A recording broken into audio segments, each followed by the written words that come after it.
নৈনিতাল উত্তরাখণ্ড রাজ্যের কুমায়ুন হিমালয়ের অন্তর্গত একটি লেক। সমুদ্রপৃষ্ঠ থেকে যার উচ্চতা প্রায় 2000 মিটার। নৈনিতাল লেককে ঘিরে আছে 7টি পাহাড়, যাকে একসঙ্গে বলা হয় সপ্তশৃঙ্গ। নৈনিতালকে এর সাথে লেক ডিস্ট্রিক্টও বলা হয়, যার প্রধান আকর্ষণই হলো এই নৈনি লেক বা তাল। হিন্দু মাইথোলজি অনুযায়ী সতীর চোখ বা নয়ন এখানে পড়েছিল। শুধু সুন্দর পর্যটনস্থলই নয়, নৈনিতাল সেই ব্রিটিশ আমল থেকেই প্রেস্টিজিয়াস স্কুল আর এডুকেশন সেন্টারের জন্য বিখ্যাত। তার সাথে অনেক বিখ্যাত মানুষের জীবন, পড়াশোনা, তাদের জন্ম এই স্থানের সাথে জড়িয়ে আছে।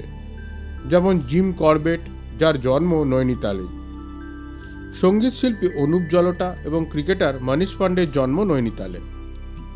মেজর সোমনাথ শর্মা, যিনি ভারতবর্ষে প্রথম পরমবীর চক্রে পুরস্কৃত হন, এবং অমিতাভ বচ্চনের পড়াশোনা করেছিলেন শেরউড কলেজ অব নৈনিতালে।